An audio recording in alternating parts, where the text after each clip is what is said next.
चल दोस्तों, आज की इस वीडियो में लोग क्लास 10 के जो हिंदी का जो पढ़ खंड है, मतलब जो कविता वाला खंड है, उस चैप्टर के चैप्टर्स नेम, लेखक नेम और लेखक का जन्म कब हुआ था, मृत्यु कब हुआ था और वो क्या है, मतलब जो लिखा गया चैप्टर्स है वो कविता है कि कहानी है, क्या है, इस पर हम लोग ट्विकली फोकस करेंगे। ठीक, इसके पिछले वाले पार्ट में मैं विस्तार से समझा दिया था कैसे, मतलब जो गद्य खंड था उसके लेखक का नाम, कैसे उनका जन्म कब हुआ, कैसे कब उनका मृत्यु हुआ, ट्विक से आपको समझाया था। ये पार्ट 2 रहेगी ट्विकली, क्योंकि देखो आपका गद्य खंड और पढ़ खंड दो भागों में चैप्टर बटा है, ठीक है ना। इस चीज को हम लोग समझते हैं। पढ़ खंड का पहला चैप्टर है, पहले चैप्टर्स में 2 चैप्टर्स है, राम नाम बिनु बिरथे जगी जन्मा, और दूसरा का है जो नर दुख में दुख नहीं माने। दोनों को हम लोग ट्विकली समझते हैं। देखो, राम नाम बिनु बिरथे जगी जन्मा, इसका मतलब हो गया कि राम नाम के बिना हम जो भी खाते हैं, मतलब राम नाम के बिना बिनु बिरथे जगी जन्म, यानी राम नाम के बिना जगत में जन्म लेना बेकार है, ठीक है ना। अब समझो, राम का नाम लिए बिना बेकार है, तो भाई राम क्या है, हमारे गुरु है, क्योंकि उनका जब तक हम कम से कम 60 बार नाम नहीं लेंगे, जब तक उनका 60 बार भजन नहीं करेंगे,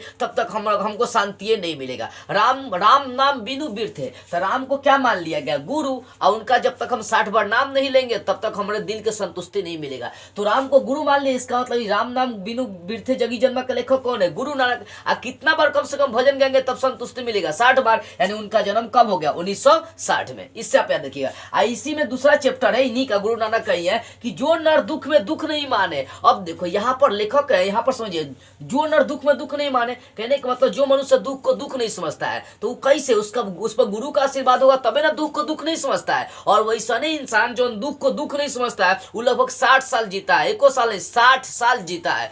तो जो नर दुख में दुख नहीं माने, मतलब वही मनुष्य दुख को दुख नहीं समझता है जिस पर गुरु जी का आशीर्वाद होता है, और वो मनुष्य लगभग 60 साल तक जीता है। तो जो नर दुख में दुख नहीं माने, कौन नहीं मानता, जिस पर गुरु का आशीर्वाद होता है। तो इस चैप्टर के लेखक कौन, गुरु नानक। और वैसे मनुष्य कितने साल तक जीवित रहते हैं, 60, इसका मतलब 1460 में लेखक का जन्म हुआ है, ठीक है ना। अनुमान किया जाता है 1460 में, क्लियरली जन्म नहीं, मतलब बता नहीं सकता, लेकिन किताब में अनुमानता लिखा कि अनुमानता 1460 में जन्म हुआ था इनका, ठीक है। अगला चैप्टर देखो, अगला चैप्टर में भी 2 चैप्टर है। अगला चैप्टर प्रेम ऐनी श्री राधिका और करील के कुंजन ऊपर वालों, इसको भी ट्विकली समझते हैं। देखो, प्रेम ऐनी श्री राधिका, प्रेम ऐनी श्री राधिका मतलब क्या ना, कि राधा के प्रेम में एकदम पूरी तरह से उसके रस का पान लगभग 10 बार करना चाहता है। मतलब कृष्ण को ही लेकर चलो, राधा है तो कृष्ण की चर्चा करनी पड़ेगी। तो राधा जो है ना, मतलब कृष्ण जो है ना, राधा के प्रेम का करीबन 10 बार रसपान कर चुके हैं, रसों को खा चुके हैं, रसों को निचोड़ चुके हैं। तो भाई राधा, कृष्ण ने क्या किया, राधा के प्रेम को लगभग 10 बार निचोड़ चुके हैं, रस को पी चुके हैं। तो रस से रसखान, यानी प्रेम को क्या, प्रेम के क्या किया, रसों को पी रहे हैं। कृष्ण भगवान जो है ना, राधा के प्रेम के रसों को लगभग 10 बार पी चुके हैं। इसका मतलब हो गया कि 10 बरस पिए। तो लेखक का जन्म 1610 में हुआ, 1610 में हुआ, और साथ में यहाँ पर देखिए रसों को पी रहे हैं, मतलब प्रेम का रस पी रहे हैं। इसका मतलब रस से रसखान हो जाएगा। देखो, रसखान एक ऐसा लेखक है ना जो मुस्लिम होते हुए भी भगवान कृष्ण की कविता लिखी है। इस पर भारतेंदु हरिश्चंद्र कहते हैं कि हरिजन इन मुसलमान भाइयों पर कोटि हिंदू वारी है। भारतेंदु हरिश्चंद्र कहते हैं, छोड़िए वो सब बात की बात है। देखो, प्रेम ऐनी सी राधिका, कहने का मतलब है कि राधा के प्रेम में कृष्ण पूरी तरह से डूब चुके हैं, उसके रसों का एकदम क्या कर रहे हैं, पान कर रहे हैं, लगभग कितने बार, 10 बार कर रहे हैं। तो रसपान से रसखान हो जाएगा, कितने बार, 10 बार। तो लेखक का जन्म कब हुआ, 1610 में। आगे देखो, करील के कुंजन ऊपर वारो, जब रसपान करने के चक्कर में जंगल में जाते हैं तो करीबन से करीबन 10 गो इनके पैर में जो है ना कांटा क्या होता है, चुभ जाता है। रस का पान करने का तो रसखान, यानी करील के कुंजन ऊपर वारे। राधा बुलाई थी तो जंगल में गए, बेचारा जंगल में गया तो 10 को कांटा हल गया, तो रस इनको मिलवे नहीं किया, रस नहीं मिला तो रस खान, और कितने कांटा पैर में चुभ गए, 10 को। इसका मतलब लेखक का जन्म कब हुआ, 1610 में। ऐसे ट्विकली आपको याद रखना। तीसरा चैप्टर है अति सुगो स्नेह को मार्ग है, अति सुगो स्नेह को मार्ग, इसमें भी 2 चैप्टर है। अति सुगो स्नेह को मार्ग है, मोह आंसुआ निहि लय वर्ष, समझो, अति सुधो स्नेह को मार्ग है। कहने का मतलब है जो स्नेह का मार्ग, मतलब जो प्रेम का मार्ग है, वो आनंददायक है, आनंद वाली है। आनंद वाली तो कौन सा हो जाएगा, घन आनंद, आनंद वाली है, मतलब क्या ना, घन आनंद, समझिएगा ध्यान से। तो कहने का मतलब अति सुगो स्नेह को मार्ग है, प्रेम का जो मार्ग है, इसका मतलब प्रेम का जो मार्ग है वो आनंद वाली है। इसी कारण से मैं 4 से 6 को रखा हूं। ये मतलब एक लड़का है जो बोल रहा है कि प्रेम का मार्ग जो है ना आनंद वाली है, तो आनंद से क्या हो जाएगा घन आनंद, धन आनंद हो जाएगा, घन आनंद। भाई कितना रखा है 4 से 6 गो रखा है वो प्रेम के लिए, इसका मतलब क्या हो जाएगा 4 से 6 46 हो जाएगा। यानी लेखक अगर जन्म देखेंगे तो भाई 1746 में हुआ समझो। अति सुगो स्नेह को मार्ग है, प्रेम का मार्ग में क्या बड़ी आनंद है, प्रेम में बड़ी आनंद है। इसी कारण से वो लड़का जो है 46 गो मतलब 4 से 6 गो रखा है गर्लफ्रेंड, यानी 4 से 6 इसका मतलब 46 में हो गया। यानी अति सुगो स्नेह को मार्ग है, स्नेह के मार्ग में क्या है ज्यादा आनंद आती है, इसका मतलब घन आनंद, घन जोड़ आनंद यानी घन आनंद। कितने रखा है भाई तो 46 रखा है, यानी 4 6 रखा है। 1746 में लेखक का जन्म हुआ है। अब देखो अगला चैप्टर है मुँह आंसुआ नहीं लय बरसो। अब क्या ना मुँह आंसुआ नहीं लय बरसो का मतलब मेरे आंसुओं को ले जाकर बरसा दो, इसका मतलब ये होगा मुँह आंसुआ नहीं लय बरसो, मेरे आंसुओं को ले जाकर तुम क्या कर दो बरसा दो। अब इस पर टिपिकली आपको कैसे बैठाना है, एक लड़का है जिसका उसका गर्लफ्रेंड छोड़कर चला गया तो अपने आंसुओं को बरसा रहा है, क्या कर रहा है बरसा रहा है। मतलब बोल रहा है कि देखो समझिए ध्यान से, मुँह आंसुआ नहीं लय बरसो, एक लड़का का गर्लफ्रेंड छोड़कर चला गया, वो अपने आंसुओं को क्या कर रहा है रो रो के बरसा रहा है और कह रहा है कि तुम फिर वापस चले आओ।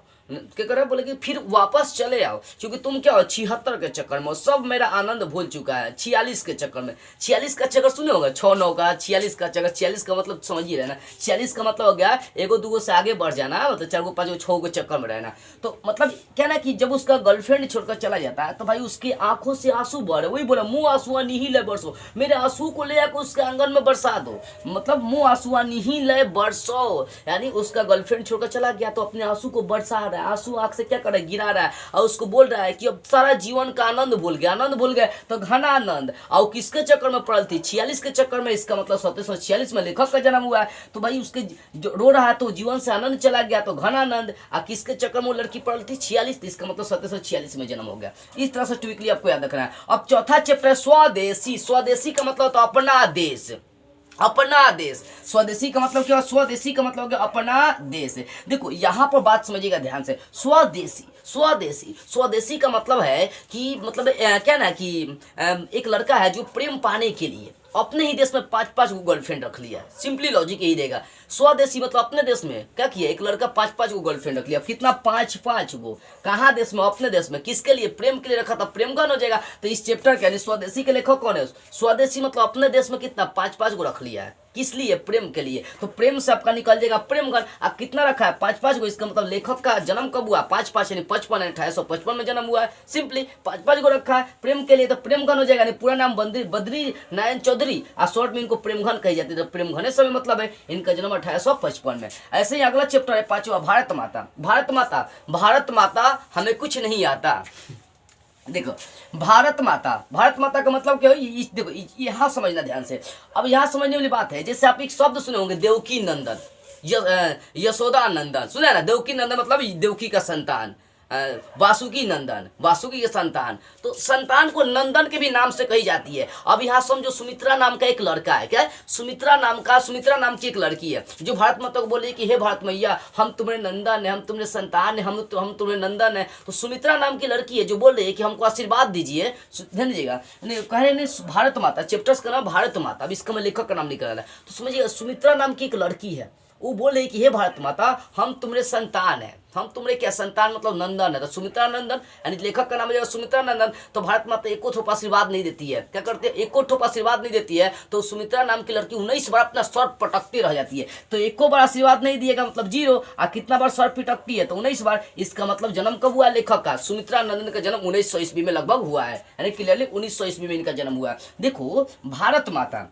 सुमित्रा नाम की एक लड़की है, ठीक है ना। वो बोली कि हम तुम्हारे संतान है भारत माता हमको आशीर्वाद दो। तो भारत माता आशीर्वाद नहीं देती है मतलब 0 तब जाकर 19 बार सर पटकती है। तो सुमित्रा नंदन बोली है तो सुमित्रा नंदन यानी इस चैप्टर के लेखक कौन सुमित्रा नंदन, कितने बार सर पटकी है 19 बार, आशीर्वाद तनिको नहीं मिला मतलब 1900 ईस्वी में लेखक का जन्म हुआ है। ठीक है, छठा चैप्टर जनतंत्र का जन्म, जनतंत्र का जन्म। अब देखो यहाँ पे एक चीज समझिएगा ध्यान से, यहाँ पर जनतंत्र का जन्म, जनतंत्र का जन्म यहाँ पर रामधारी राम नाम का एक लड़का है, राम नाम का क्या एक लड़का है, समझिएगा। जनतंत्र का जनतंत्र का मतलब क्या होता है, लोकतंत्र लाना, जहां लोगों का शासन हो, जनतंत्र का जन्म। तो राम नाम का एक लड़का है, राम नाम का एक लड़का है जो दिन में क्या कर रहा है, घूम घूम के 8 बार, कितना दिन में घूम रहा है, दिन में घूम घूम कर 8 बार जनतंत्र के बारे में लोगों को बता रहा है कि जनतंत्र अच्छा होता है, इसी को लाइए, इसी को लाइए, राजतंत्र को खत्म करिए। तो जनतंत्र को राम नाम का लड़का बता रहा है, दिन में 8 बार घूम घूम को बता रहा है लोगों को कि जनतंत्र ही अच्छा है, राजतंत्र अच्छा नहीं है। तो जनतंत्र को लाया गया, ठीक है ना। यानी राम है, राम नाम का लड़का दिन में बता रहा था, राम से रामधारी, दी से दिनकर, दिन से दिनकर, यानी रामधारी सिंह दिनकर। यानी जनतंत्र के जन्म के लेखक कौन है, रामधारी सिंह दिनकर है। कितने बार घूम के बता रहा है, दिन भर में 8 बार। इसका मतलब 1908 में लेखक का जन्म हुआ है। सिंपली आपको ऐसे याद कर लेना है। आगे हिरोशिमा, हिरोशिमा देखो, हिरोशिमा में बम 2 जगह गिराया गया था, नागासाकी और हिरोशिमा। 2 जगह जापान के ये शहर में गिराया गया था, नागासाकी, हिरोशिमा, एक एक करके बम गिराया गया था। तो हम एक लड़का क्वेश्चन कर रहा, किसी से, मान लो कि अपने मम्मी से क्वेश्चन कर रहा कि आगे आगे, हम लोग बार बार बिहार वाले लोग यूज करते हैं, आगे मम्मी को बोलेंगे आगे माई, आगे भौजी, आगे चाची, आगे करते हैं ना, आगे आगे का मतलब आगे। देखो तो यहाँ पर पूछ रहा है, एगो लड़का अपनी मम्मी से पूछ रहा है कि मम्मी आगे मम्मी एक ही बम के काहे गिरल गई, मतलब हिरोशिमा में एक ही बम के काहे गिरल गई। तो समझिए आगे आगे का मतलब हो गया आगे कहाँ है, हिरोशिमा के लेखक कौन है, आगे, यानी सचिदानंद हीरानंद वात्स्यायन। कितना कितना एक ही बम के काहे गिराया गया, एक ही से 11 हो जाएगा। इसका मतलब होगा लेखक का जन्म 1911 में हुआ है। ऐसे याद देखिएगा। 8वां चैप्टर, एक वृक्ष की हत्या, एक वृक्ष की हत्या। अब समझो यहाँ पर एक वृक्ष है जो कुंवार है, कुंवार का मतलब क्या होगा भाई, वो अभी फलल फुलाया नहीं है, अभी छोटा से बड़ा हो रहा है। उसको 27 साल का एगो बुढ़वा के काट दिए, क्या एगो बुढ़वा के क्या किए, काट दिए। अब समझो ऐसा लॉजिक क्या है, मतलब एक वृक्ष है जो कुंवार है, 27 साल का बुढ़वा के काट दिए। तो वृक्ष जो है कुंवार है, इसका मतलब लेखक का नाम क्या, कुंवर, कुंवर से कुंवर, यानी कुंवर नारायण। कितना साल का आदमी काटा है, 27 साल का, यानी लेखक का जन्म क्या होगा, 1927 में। सिर्फ आपको है ये 2 वर्ड देखना, और सब तो आपको याद ही रहता है, ठीक है ना। अगला चैप्टर, हमारी नींद, हमारी नींद। अब देखो यहाँ पर क्या ना, कुछ ऐसे लड़के हैं, मतलब मान के चलते कुछ ऐसे लड़के हैं जो नींद में है, अपने नींद में सपना देख रहे हैं कि हम अंग्रेज के मार के भगा रहे हैं, वीर बन रहे हैं कि अंग्रेज के मार के भगा रहे हैं। और ससुरी के जब तक आँख खुल रहा है तब तक देश आजाद हो गया। तो देश कब आजाद हुआ, 1947 में आजाद हुआ था। समझिए हमारी नींद, तो नींद में सपना देख रहे हैं, वीर बन रहे हैं, वीर बन रहे हैं। तो वीर से वीर से क्या हो जाएगा, वीरेन। यानी नींद में सपना देख रहे हैं कि अंग्रेज के मार के भगा रहे हैं, वीर बन रहे, एकदम बॉडी बिल्डर बन रहे हैं, यानी वीर बन रहे हैं। सपना में क्या बन रहे हैं, वीर बन रहे हैं। आज जब आँख खुल रहा है तो देखिए कि देश आजाद हो गया। तो देश कब आजाद हुआ, 1947 में। यानी देखो सपना में, नींद में देख रहे हैं कि वीर बन रहे, तो वीर से वीरेन डंगवाल। और उस समय जब आँख खुला तो देश आजाद होगा। तो देश कब आजाद हुआ था, 1947 को आजाद हुआ था। तो 1947, ठीक है ना, टिक कर देंगे। अगला अक्षर ज्ञान। अब यहाँ पर समझिए, यहाँ पे एक औरत है जो अपने बेटवा को कह रही है कि अक्षरवा सीख जो, अक्षरवा के ज्ञान ले ले, नहीं तो अन्न ना देंगे। अन्न मतलब क्या होगा ना, अन्न नहीं देंगे। अगर ये अक्षरवा नहीं सुनाएगा ना तो खाना तो अन्न तो देवे नहीं करेंगे, साथ में 61 डंडा मारेंगे तुमको, 61 डंडा मारेंगे। यानी एक माँ है जो अपने बेटे को बोली है कि हई अक्षर सीख जा, नहीं सीखेगा तो तुमको अन्न ना देंगे। अन्न का मतलब अनामी का लेकर चलेंगे, अन्न ना देंगे और 61 डंडा तुमको मारेंगे। समझिएगा। तो अक्षर सीखने के लिए बोला जा रहा, बोला कि नहीं सीखोगे ना तो तुमको अन्न नहीं देंगे। तो अन्न से अनामी का, नहीं सीखने पर तो कितना डंडा मारेगी बेचारी, तो 61 डंडा। यानी लेखक का जन्म कब हुआ, अनामिका का जन्म कब हुआ, 1961 में। समझ में, एकदम इसी में तो अर्थ ही छुपा है। 11वां चैप्टर, लौट कर आऊंगा फिर, लौट कर आऊंगा फिर, लौट कर आऊंगा फिर। अब समझो यहाँ पर समझने वाली बात आ रही है, लौट कर आऊंगा फिर। अब एक लड़का है, जो क्या ना कि कहीं बाहर जा रहा है, अपने गर्लफ्रेंड को छोड़कर जा रहा है बेचारा। तो बोल रहा है कि मैं लौट कर एकदम आऊंगा, क्योंकि तुम्हारे बिना हम रहल नहीं जाएगा भाई। 9-9 के चक्कर में पड़े थे। अब यहाँ पर समझो ध्यान से, समझना ध्यान से, इसका लॉजिक क्या निकाल रहा है, निकालेंगे हम लोग। लौट कर आऊंगा फिर, भाई वो बोल रहा है कि हम क्या करेंगे, लौट कर आएंगे। एकदम मतलब कहने का मतलब क्या ना कि हम लोग का जो प्रेम है ना, मैं जा रहा हूँ बाहर तो भाई पैसे उसे कमाना होगा। कि जब तक हम जब तक हम 9 रुपया नहीं कमाएंगे ना, मतलब जब तक हम 99 रुपये या 9 रुपये नहीं कमाएंगे ना, तब तक मैं लौट कर आऊँगा नहीं। यहाँ पर समझो, लौट कर आऊंगा फिर, बोला है कि लौट कर आऊंगा फिर, मतलब जीवन का आनंद उठाने के लिए हम लौट कर आएंगे, लेकिन कब? जब 9 रुपया कमा लेंगे तब। 9 का मतलब 99। मतलब क्या है ना कि एक लड़का है जो गर्लफ्रेंड से दूर हो रहा है, जा रहा है बाहर उहर कमाने के लिए, तो बोल रहा है कि हम लौट कर आएंगे और जीवन का फिर आनंद उठाएंगे, लेकिन कब आएंगे? जब 99 रुपया हो जाएगा तब, 9 रुपया कमा लेंगे तब, यानी 9 से 99 हो जाएगा, यानी लेखक का जन्म 1899 में। क्या बोल रहा है कि लौट कर आएंगे तो जीवन का आनंद उठाएंगे, तो जीवनानंद, जीवन जोरानंद यानी जीवनानंद दास, यानी लेखक का जन्म, लेखक का नाम क्या है? जीवनानंद दास। कितने रुपए कमाने की बात है? 99 रुपया, तो भाई 99 रुपये वो कमा के आएगा। यानी सिंपली अगर इसको समझते हैं, लौट कर आऊंगा फिर, एक बॉय अपने गर्लफ्रेंड से दूर जा रहा है तो बोल रहा है कि मैं लौट कर आऊंगा फिर, जीवन का आनंद उठाएंगे, तो जीवन आनंद। कितने रुपए कमा कर आऊंगा? 99 रुपए। चलो अगला अंतिम चैप्टर है, मेरे बिना तुम प्रभु, मेरे बिना तुम प्रभु, मेरे बिना तुम प्रभु। अब देखो यहाँ पे एक भक्त है जो भगवान को बोला है कि हे प्रभु, मेरे बिना तुम्हारे चरणों में 5 से 7 गो छाले पड़ जाएंगे, मतलब कांटे चुभ जाएंगे, 5-7 गो क्या करें? कांटे चुभ जाएंगे। भक्त बोल रहा है कि हे भगवान, हमरे बिना तुम्हारे तो पैर में कांटा चुभ जाएगा, क्या कि हम ही तुम्हारा पादुका है, मतलब पैरों में जो ऋषि मुनिया ने पहनता है उसी को पादुका कहा जाता है। तो बोला है कि हे प्रभु, मेरे बिना तुम प्रभु। तो कोई भक्त है बोला कि मेरे बिना प्रभु तुम्हारे चरणों में छाले पड़ जाएंगे, तुम मर जाओगे, मर से मारिया, मर से क्या निकलेगा? तुम मर जाओगे, मतलब मारिया, यानी मारिया से निकलेगा मारिया रील के, नहीं रेनर मारिया रील के। देखो मेरे बिना प्रभु तुम्हारे चरणों में कम से कम 5 से 7 गो छाले पड़ जाएंगे, छाले पड़ जाएंगे और तुम मर जाओगे। मर का मतलब मारिया, यानी कौन मारिया? रेनर मारिया रील के, रेनर मारिया रील के। यानी अगर देखेंगे मेरे बिना तुम प्रभु के लेखक कौन है? रेनर मारिया रील के। आप 5 से 7 गो छाले पड़ जाएंगे, तो 5-7 को 7 के 75, 5-7 है ना, तो इसको लिख देंगे 75, लिख देंगे उलट कर। यानी इन लेखक का जन्म कब हुआ है? 75 में हुआ, 1875 में हुआ, हो गया।